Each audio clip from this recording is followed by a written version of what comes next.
Hi guys, this is Taruni Verma from VN Coaching Classes. So guys, हमारा chapter number 9 का last part हम जल्दी cover करेंगे, जिससे कि हमारा चैप्टर नंबर 9 भी कवर हो जाएगा। और आई होप आपको अब तक ये सारे क्वेश्चंस और टॉपिक्स समझ आ चुके होंगे। और मुझे लगता है अब तक आपने लाइक, सब्सक्राइब और शेयर भी कर दिया होगा। नहीं किया है तो जल्दी से कीजिए। और चलते हैं हमारे चैप्टर नंबर 9 के लास्ट पार्ट की तरफ। So here we go. जी गाइस, उस टाइम क्या था कि मंदिरों में कौन जा सकता था। आज के टाइम में तो हम देखते हैं कि बच्चा, बूढ़ा या जवान, औरतें, कोई भी हो, सब आराम से मंदिर में जा सकते हैं, चाहे वो किसी भी जाति से बिलोंग करते हो। बट एक टाइम ऐसा था हमारे भारतीय सभ्य समाज में कि हर कोई मंदिर में नहीं जा सकता था। सवर्ण और नीच जाति के लोगों का एक ग्रुप अलग अलग बना हुआ था। उसमें बहुत ज़्यादा डिफरेंस था। जैसे कि अंबेडकर की पैदाइश एक महार परिवार में हुई थी। बचपन में उन्होंने इस चीज़ को बहुत नज़दीक से देखा, क्योंकि जहाँ वो स्कूल जाते थे वहाँ पे भी बहुत ज़्यादा भेदभाव किया जाता था। और इससे ही रिलेटेड एक शो भी चला, भीमराव अंबेडकर। चैनल का नेम फ़िलहाल के लिए मुझे याद नहीं आ रहा है, बट काफ़ी लोगों को अच्छे से पता होगा कि जिस स्कूल में वो जाते थे वहाँ पे कैसे जाति भेदभाव किया जाता था। उन्हें स्कूल में बाहर ज़मीन पे नीचे बिठाया जाता था, और जो उचित जाति के या फिर जो सवर्ण बच्चे थे वो जिस नलके से पानी पीते थे उस वाले नलके से उनको पानी पीने की भी परमिशन नहीं थी। फिर स्कूल की पढ़ाई पूरी करने के बाद उन्हें उच्च अध्ययन के लिए अमेरिका जाने हेतु फेलोशिप मिल गई।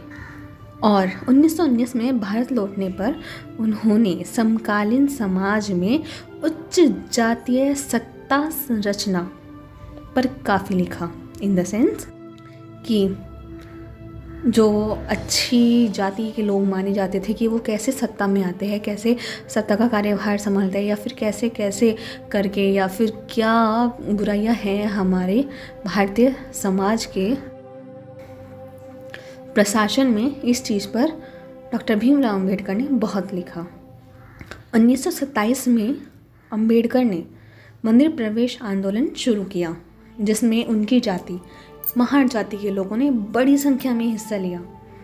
ब्राह्मण, पुजारी इस बात पे तो आग बबूला हो ही गए कि दलित भी मंदिर के जलाशय का पानी इस्तेमाल करेंगे। जिन लोगों को मंदिर में आने तक की परमिशन नहीं है, मंदिर के पानी का यूज़ करेंगे। ये बात सो कॉल्ड अच्छी जाति के लोगों को बर्दाश्त नहीं हुई। 1927 से लेकर 1935 के अंबेडकर ने मंदिर में प्रवेश के लिए ऐसे 3 आंदोलन चलाए। पूरे देश को दिखाना चाहते थे डॉक्टर भीमराव अंबेडकर की जाति पूर्वाग्रह कितना ज़्यादा मजबूत है इंडिया में। ये रहा मदुरै मंदिर का प्रवेश द्वार, जिसको थॉमस डैनियल ने बनाया। और उस टाइम हमने पढ़ ही लिया है कि जो महार जाति के लोग थे या फिर जिन लोगों को निम्न जाति में समझा जाता था, उन लोगों को मंदिर में प्रवेश करने की भी इजाज़त तो छोड़िए, आसपास फटकने की भी अनुमति नहीं थी। गैर ब्राह्मण आंदोलन, E.V. रामास्वामी नायकर के बारे में हम पढ़ेंगे। 20वीं सदी के आरंभ में गैर ब्राह्मण आंदोलन शुरू हुआ। वो लोग कौन थे? ये वो लोग थे जो गैर ब्राह्मण जातियों के थे, और जिसको शिक्षा, धन और प्रभाव इन द सेंस थोड़ी सी पावर उन लोगों के हाथ में आ चुकी थी। वो लोग ये बोल रहे थे कि जो ये ब्राह्मण है ना, ये आर्य है, ये आक्रमणकारी है, जो कि मध्य एशिया से आए हैं भारत में, और यहाँ के जो मूल निवासी है द्रविड़, उन्हें हरा के इनके भूभाग पे कब्जा कर लिया। उन्होंने सत्ता पर ब्राह्मणवादी दावे को भी चुनौती दी। तो इसी क्रम में पेरियार, मोस्ट इम्पॉर्टेंट पॉइंट कि पेरियार किसको बोला जाता था। पेरियार के नाम से प्रसिद्ध E.V. रामास्वामी नायकर एक मध्य वर्गीय परिवार में पले बड़े थे। अपने प्रारंभिक जीवन में सन्यासी थे और संस्कृत शास्त्रों का भी गंभीरता से अध्ययन किया। बाद उन्होंने ना कांग्रेस ज्वाइन की। तो एक बार उन्होंने देखा कि एक दावत का आयोजन किया गया और उस दावत में उच्च जाति के लोगों को और निम्न जाति के लोगों की बैठकर खाने की व्यवस्था अलग थी। बहुत ही बेकार सिस्टम था जो कि रामास्वामी नायकर को लगा, तो उन्होंने कांग्रेस छोड़ दी। और पेरियार मतलब रामास्वामी नायकर के समझ में आ चुका था कि अछूतों को अपने स्वाभिमान के लिए तो खुद ही लड़ना पड़ेगा। इसी चीज़ का ध्यान रखते हुए उन्होंने स्वाभिमान आंदोलन शुरू किया। कौन सा आंदोलन? स्वाभिमान आंदोलन। पेरियार किसको बोला जाता था, वो भी आप पॉइंट ध्यान से रखना। यहाँ पे 2 पॉइंट हमें मिल चुके हैं इम्पॉर्टेंट। उनका कहना था, किसका? पेरियार का कहना था कि मूल तमिल और द्रविड़ संस्कृति के ही असली वाहक अछूत हैं। ब्राह्मणों ने उन्हें अपने अधीन कर लिया है। उनका मानना था कि सभी धार्मिक नेता और मुखिया सामाजिक विभाजनों और असमानता को ईश्वर प्रदत्त मानते हैं, इसलिए सामाजिक समानता के लिए सभी धर्मों से अछूतों को खुद को मुक्ति दिलानी होगी। पेरियार हिंदू वेद पुराणों के कट्टर आलोचक थे, खास तौर से मनु द्वारा रचित संहिता, भागवत गीता और रामायण के तो वे कटु आलोचक थे। उनका कहना था कि ब्राह्मणों ने निचली जाति पे अपनी सत्ता और महिलाओं पर पुरुषों ने अपना खुद का प्रभुत्व स्थापित करने के लिए इन पुस्तकों का सहारा लिया है। ये दलीलें तो लोगों को रास नहीं आने वाली, क्योंकि इतने सालों से जो मान्यता चली आ रही है, क्या लोग उसको इतनी जल्दी चेंज कर देते हैं? ना। निम्न जातीय नेताओं के भाषणों, विचार उल्लेख और आंदोलनों से उच्च जातीय राष्ट्रवादी नेताओं के बीच कुछ आत्ममंथन और आत्मालोचन की प्रक्रिया शुरू हुई, बट वही रूढ़िवादी हिंदू समाज ने भी उत्तर में सनातन धर्म सभाओं तथा भारत धर्म महामंडल और बंगाल में ब्राह्मण सभा जैसे संगठनों के जरिए इन रुझानों का सख्ती से विरोध किया। इन संगठनों का यही मकसद था कि हिंदू जाति में जातीय उच्च नीच को जो महत्व दिया जाता है उस पर कोई आँच न आए। वे साबित करना चाहते थे कि इस बात को धार्मिक ग्रंथों में भी मान्यता मिली हुई है। औपनिवेशिक काल में भी जातियों के सवाल पर बहस और संघर्ष तो चलते रहे, इवन आज भी ये जारी है। आसपास देख लीजिए, बहुत मिलेंगे।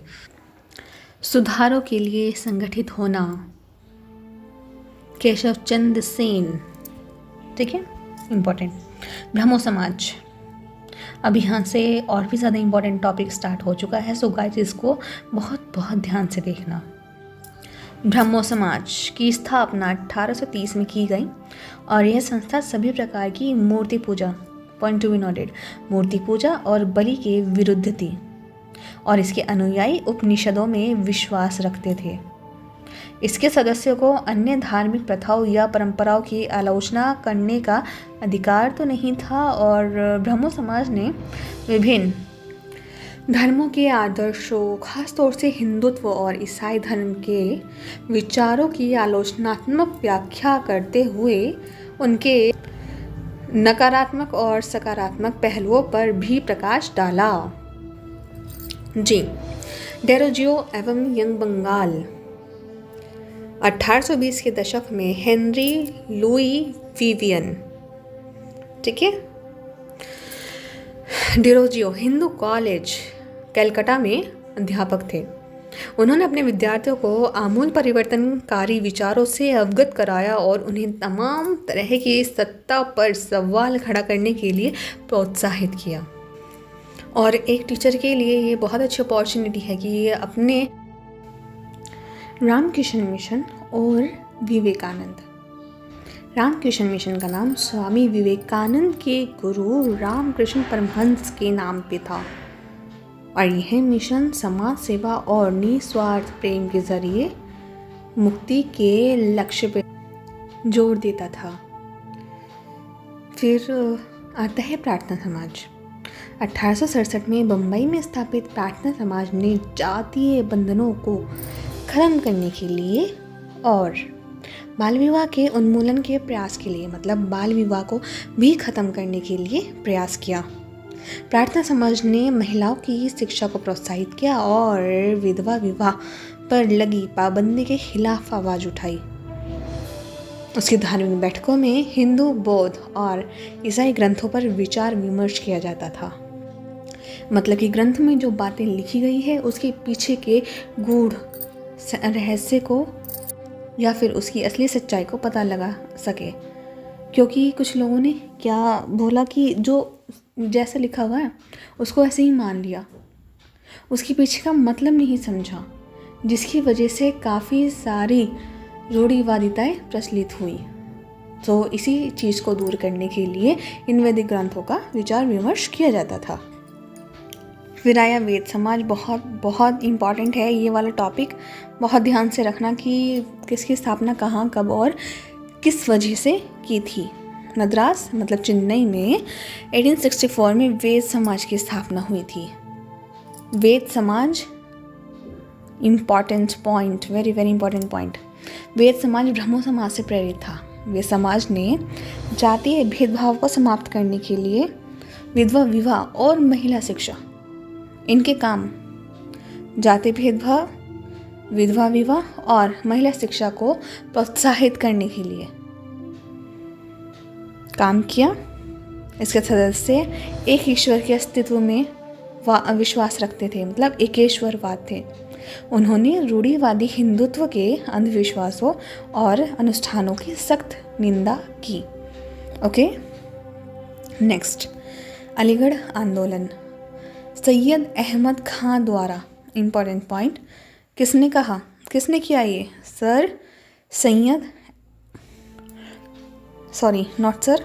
सैयद अहमद खां द्वारा 1875 में अलीगढ़ में खोले गए मॉमडन एंग्लो ओरिएंटल कॉलेज को ही बाद में अलीगढ़ मुस्लिम विश्वविद्यालय का नाम दिया गया। यह मुसलमानों को पश्चिमी विज्ञान के साथ साथ विभिन्न विषयों की आधुनिक शिक्षा दी जाती थी। अलीगढ़ आंदोलन का शैक्षणिक सुधारों के क्षेत्र में बहुत गहरा प्रभाव रहा है। सिंह सभा आंदोलन। सिखों के सुधारवादी संगठन के रूप में सिंह सभाओं की स्थापना, इम्पोर्टेंट। सिंह सभा कौन करते थे? सिख लोग, ठीक है। 1873 में ये सारी आसपास ही स्टार्ट हुई। इनके ईयर्स ज़रा अच्छे से ध्यान देना। और बाद में 1879 में लाहौर में भी सिंह सभा का गठन किया गया। इन सभाओं ने सिख धर्म को अंधविश्वासों, जाति भेदभाव और ऐसे आचरण जिससे वे गैर सिख समझते थे से मुक्त कराने का प्रयास किया। उन्होंने सिखों को शिक्षा के लिए प्रोत्साहित किया और अक्सर आधुनिक ज्ञान के साथ साथ सिख धर्म के सिद्धांतों को भी पढ़ाया जाता था। ये देखिए साइड में, खालसा कॉलेज अमृतसर 1892 में सिख सभा आंदोलन के नेताओं द्वारा स्थापित किया गया था। सो गाइस, अब टाइम है घूमने का, पर अब की बार हम पड़ोसियों के पास नहीं जाके अपने पड़ोसियों के पास चलेंगे, ठीक है। और अगर कुछ स्टूडेंट्स नहीं हैं, उनको नहीं समझ आया कि भाई पड़ोसी मैं किसको बोल रही हूँ, तो आप मेरे प्रीवियस लेक्चर्स भी देख लीजिए, आपको समझ आ जाएगा, ठीक है। ओके देन, काले गुलाम और गोरे बगान मालिक। ज्योतिराव फुले ने अपनी गुलामगिरी पुस्तक में लिखा है जातीय उत्पीड़न के बारे में, और उन्होंने जातीय उत्पीड़न और अमेरिका में प्रचलित दास प्रथा के बीच किस तरह से रिलेशन स्टैब्लिश किया। तो पहले हम ये देखते हैं कि दास प्रथा थी क्या। दरअसल 17वीं शताब्दी जब यूरोपीय खोजी यात्री और व्यापारी पहली बार अफ्रीका पहुँचे, तो उन्होंने ये सिलसिला शुरू कर दिया। वो अफ्रीका से काले लोगों को पकड़ के अमेरिका ले जाते थे, वहाँ पे गोरे लोगों को यहाँ फिर जिसकी ज़्यादा ज़मीन है उन लोगों को बेच देते थे उनके बगानों में काम करने के लिए। और वो लोग पो फटने से लेके देर रात तक, इन द सेंस जब सूर्य की पहली किरण से पहले जो हल्का सा बिल्कुल अंधेरे को चीरता हुआ जो चांदना आता है ना, उसको बोलते हैं पो फटना। ठीक है, पो फटने से लेके देर रात तक काम करते थे, और अगर मान लीजिए हो गई गलती, ठीक से काम नहीं किया, तो उन्हें सज़ा दी जाती थी, कोड़ों से पीटते थे, और भी बहुत ज़्यादा उन पर अत्याचार किया जाता था। फिर श्वेत हो या अश्वेत, हर टाइप के हर इंसान ने, मतलब श्वेत और अश्वेत सभी तरह के बहुत लोगों ने इसमें संगठित रूप से पार्टिसिपेट किया दास प्रथा को ख़त्म करने के लिए। इसीलिए इसी क्रम में 1776 में अमेरिकी क्रांति की भावनाओं का हवाला देते हुए आह्वान किया गया, अमेरिका वासियों, अपने घोषणा पत्र को देखो, क्या तुम्हें अपनी भाषा भी समझ नहीं आती? गेटिसबर्ग में दिए अपने अत्यंत भावप्रवण भाषण में अब्राहम लिंकन ने क्या कहा था कि जिन्होंने दास प्रथा के खिलाफ संघर्ष किया है वे लोकतंत्र के पथ प्रदर्शक हैं।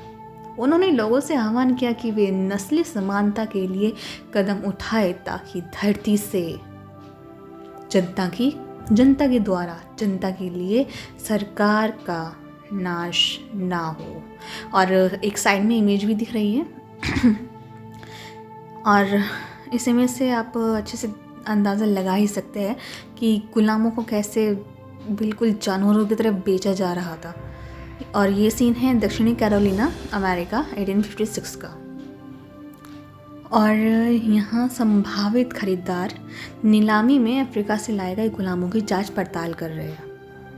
सो गाइस, इसी के साथ हमारा ये वाला चैप्टर भी कंप्लीट होता है। सो मिलते हैं हमारे नेक्स्ट चैप्टर में एक नई नॉलेज के साथ।